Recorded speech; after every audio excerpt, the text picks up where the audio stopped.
ಮಾಲಿಕೆ 5 ಪುಸ್ತಕ ಪರಿಚಯ 9 ತಿಂಗಳ ವಿಶೇಷ ಸರಣಿ ವಿಶೇಷ ತರಾಸುರವರ ಚಿತ್ರದುರ್ಗದ ಸರಣಿ ದುರ್ಗಾಸ್ತಮಾನ. ಲೇಖಕರು ತರಾಸು. ಅಭಿಪ್ರಾಯ ರಮೇಶ್ ಥಳಿ. ಓದುತ್ತಿರುವವರು ದೀಪು ಸುರೇಂದ್ರನಾಥ್. ತರಾಸು ಅಥವಾ ತಳುಕಿನ ರಾಮಸ್ವಾಮಯ್ಯ ಸುಬ್ಬರಾವ್ ಕನ್ನಡ ಸಾಹಿತ್ಯ ಲೋಕದ ಅನರ್ಘ್ಯ ರತ್ನಗಳಲ್ಲಿ ಒಬ್ಬರು ಅಂದರೆ ತಪ್ಪಾಗಲಾರದು. ಕನ್ನಡ ಸಾಹಿತ್ಯ ಕ್ಷೇತ್ರಕ್ಕೆ ಅವರ ಕೊಡುಗೆ ಅಪಾರ, ಅತ್ಯಮೂಲ್ಯ ಹಾಗೂ ಅನನ್ಯ. ಇದಕ್ಕೆ ಕೇಂದ್ರ ಸಾಹಿತ್ಯ ಅಕಾಡೆಮಿ ಪ್ರಶಸ್ತಿ ದೊರಕಿದ್ದು ತರಾಸು ಅವರ ಅಪ್ರತಿಮ ಬರವಣಿಗೆಗೆ ಮತ್ತು ಅವರ ಅಪಾರ ಪ್ರತಿಭೆಗೆ ತಕ್ಕ ಪುರಸ್ಕಾರವಾಗಿದೆ. ಇದೇ ಕೃತಿಯ ಪರಿಚಯ ಮಾಡಿಕೊಡುವ ಒಂದು ಸಣ್ಣ ಪ್ರಯತ್ನ ಇದು. ದುರ್ಗಾಸ್ತಮಾನ ಕೃತಿಯು ಚಿತ್ರದುರ್ಗದ ಕೊನೆಯ ಪಾಳೆಯಗಾರರಾದ ಮದಕರಿ ನಾಯಕರ ಪಟ್ಟಾಭಿಷೇಕದಿಂದ ಪ್ರಾರಂಭವಾಗಿ ಹಂತ ಹಂತವಾಗಿ ಅವರ ಬೆಳವಣಿಗೆ, ಒಬ್ಬ 12 ವರ್ಷದ ಹುಡುಗನಿಂದ ಒಬ್ಬ ನುರಿತ ಧೀರ ನಾಯಕನಾಗಿ ಬೆಳೆಯುವ ಪರಿ, ಓಬವ್ವನಾಗತಿಯವರ ಪಾಲನೆ ಹಾಗೂ ಪ್ರಧಾನಿಗಳಾದ ನರಸಪ್ಪಯ್ಯನವರ ಮಾರ್ಗದರ್ಶನದಲ್ಲಿ ದುರ್ಗದ ಆಳ್ವಿಕೆ, ಒಳಗೂ ಮತ್ತು ಹೊರಗೂ ಇರುವ ಶತ್ರುಕಾಟ, ಅವುಗಳನ್ನು ಸದೆಬಡಿಯುವ ಪರಿ, ಅವರ ಯುದ್ಧ ಮಾಡುವ ವೈಖರಿ ಇತ್ಯಾದಿಗಳನ್ನು ದಾಟಿ ಅವರ ವೀರ ಮನನದಲ್ಲಿ ಕೊನೆಗೊಳ್ಳುತ್ತದೆ.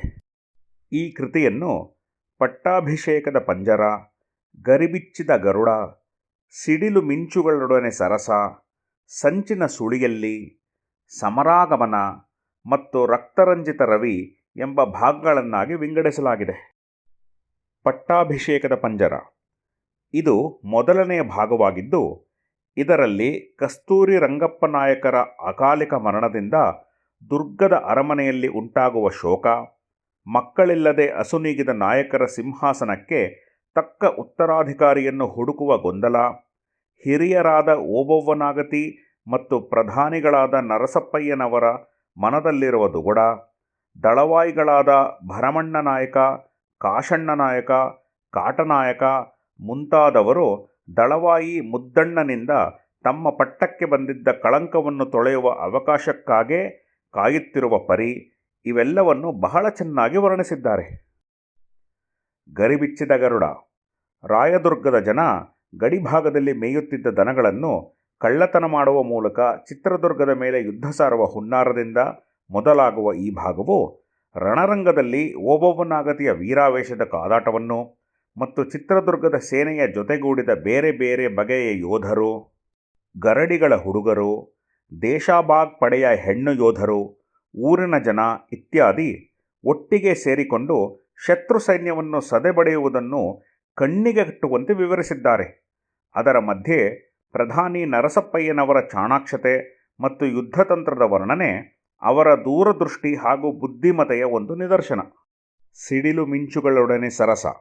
ಈ ಭಾಗದಲ್ಲಿ ಮದಕರಿ ನಾಯಕರ ಮತ್ತು ಹೈದರಾಲಿ ಯುದ್ಧದ ಒಪ್ಪಂದಗಳು, ಅವರಿಬ್ಬರ ಸೇನೆ ನಗರ, ಸವಣೂರು, ಧಾರವಾಡ, ರಾಣಿಬೆನ್ನೂರು, ಬಂಕಾಪುರ ಮುಂತಾದ ಪಾಳೆಯಗಾರರ ಕೋಟೆಗಳನ್ನು ಗೆದ್ದು ಮತ್ತು ಅವರ ಬೊಕ್ಕಸಗಳನ್ನು ಲೂಟಿ ಮಾಡಿ ತಮ್ಮ ಭಂಡಾರಗಳನ್ನು ತುಂಬಿಕೊಳ್ಳುವ ಬಗ್ಗೆ ವಿಸ್ತಾರವಾಗಿ ವಿವರಣೆ ಇದೆ.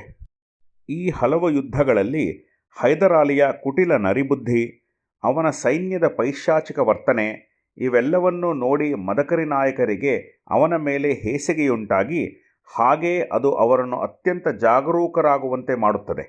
ಮುಂದೆ ಮದಕರಿ ನಾಯಕರ ಅಂತಃಪುರಕ್ಕೆ ಇನ್ನಿಬ್ಬರು ಹೆಂಡತಿಯರ ಆಗಮನ, ಅವರ ಹೆಸರಿಗೆ ಅಂಟುವ ತಾತ್ಕಾಲಿಕ ಕಳಂಕ, ರಾಜಗುರುಗಳ ಜೊತೆಗಿನ ವಿರಸ, ಪೇಶ್ವೆ ಮಾಧವರಾಯನ ಜೊತೆಗಿನ ಒಪ್ಪಂದ, ನಿಜಗಲ್ ದುರ್ಗದ ಮೇಲಿನ ಯುದ್ಧ ಇವೆಲ್ಲದರ ಮಧ್ಯೆ ಹೈದರಾಲಿ ಮತ್ತು ಮರಾಠರ ಯುದ್ಧದಲ್ಲಿ ಹೈದರ್ ಆಲಿಯ ಭಾಗಶಃ ಸೋಲು, ಮದಕರಿ ನಾಯಕನ ನೆರವಿನಿಂದ ಬಚಾವಾಗುವ ಅವನ ಕಥೆ ಇವೆಲ್ಲವನ್ನೂ ತರಾಸು ಅವರು ಕಣ್ಣಿಗೆ ಕಟ್ಟುವಂತೆ ವಿವರಿಸಿದ್ದಾರೆ. ಸಂಚಿನ ಸುಳಿಯಲ್ಲಿ, ಸಮರಾಗಮನ ಮತ್ತು ರಕ್ತರಂಜಿತ ರವಿ ಈ ಮೂರೂ ಭಾಗಗಳಲ್ಲಿ ಮದಕರಿ ನಾಯಕರ ಉನ್ನತಿ, ದುರ್ಗದ ಸಿಂಹಾಸನದ ಕೀರ್ತಿ ಪತಾಕೆ ಉತ್ತಂಗಕ್ಕೇರಿ ಶತ್ರುಪಾಳೆಯದಲ್ಲಿ ಅಸೂಯೆ ಮೂಡಿಸುವುದಲ್ಲದೆ ದುರ್ಗಕ್ಕೆ ಒಳಗೂ ಹಾಗೂ ಹೊರಗೂ ಶತ್ರುಗಳು ಹೆಚ್ಚಾಗುವಂತೆ ಮಾಡುತ್ತದೆ. ಕ್ರಮೇಣ ಒಳಗಿನ ಶತ್ರುಗಳು ವಿಶ್ವಾಸದ್ರೋಹ ಬಗೆದು ಬೇಹುಗಾರರು ದುರ್ಗಮವನ್ನು ಒಳಗಿನಿಂದ ಶಿಥಿಲಗೊಳಿಸುತ್ತಾ ಬಂದು ಹೈದರ್ ಆಲಿಯ ಬೇಹುಗಾರರು ಕೋಟೆ ಒಳಗೆ ನುಸುಳಿ ತಮ್ಮ ಕುತಂತ್ರದ ವಿಷವ್ಯೂಹವನ್ನು ಬಲವಾಗಿ ಬೆಳೆಸುತ್ತಾರೆ. ಮುಂದೆ ಒನಕೆ ಓಬವ್ವನ ಅತ್ಯಂತ ಧೀರ ಕಾಳಗದಿಂದ ಹೈದರಾಲಿಯ ತಂತ್ರ ಮತ್ತೆ ವಿಫಲವಾಗುತ್ತದೆ. ಕೊನೆಗೆ ಮದಕರಿ ನಾಯಕರ ಕೊನೆಯ ಯುದ್ಧ ಪ್ರಾರಂಭವಾಗಿ ಅವರ ವೀರ ಮರಣದೊಂದಿಗೆ ದುರ್ಗಕ್ಕೆ ಶಾಶ್ವತವಾದ ಕತ್ತಲಾಗುವ ರೀತಿಯಲ್ಲಿ ಈ ಉತ್ಕೃಷ್ಟವಾದ ಕೃತಿಯು ಮುಕ್ತಾಯವಾಗುತ್ತದೆ. ಕನ್ನಡ ಸಾಹಿತ್ಯ ಲೋಕದ ಅತ್ಯುನ್ನತ ಕೃತಿಗಳಲ್ಲಿ ಒಂದಾದ ದುರ್ಗಾಸ್ತಮಾನವು ಓದುಗರನ್ನು ಒಂದು ಅದ್ಭುತವಾದ ಕಲ್ಪನಾ ಲೋಕಕ್ಕೆ ಕೆರೆದೊಯ್ದು ದುರ್ಗದ ವೈಭವ, ಮದಕರಿ ನಾಯಕರ ಭವ್ಯ ವ್ಯಕ್ತಿತ್ವ ಇತ್ಯಾದಿಗಳನ್ನು ಕಣ್ಣಿಗೆ ಕಟ್ಟುವಂತೆ ವರ್ಣಿಸಿ ಒಂದು ಅನೂಹ್ಯವಾದ ಅನುಭವವನ್ನು ನೀಡುವುದರಲ್ಲಿ ಸಂಶಯವಿಲ್ಲ. ಒಮ್ಮೆ ಕೈಗೆತ್ತಿಕೊಂಡರೆ ಮತ್ತೆ ಕೆಳಗಿಡಲಾಗದೆ ಓದಿ ಮುಗಿಸುವಂತಹ ಅಮೋಘ ಗ್ರಂಥ. ನೀವು ಓದಿ ಆನಂದಿಸಿ. ಧನ್ಯವಾದಗಳು.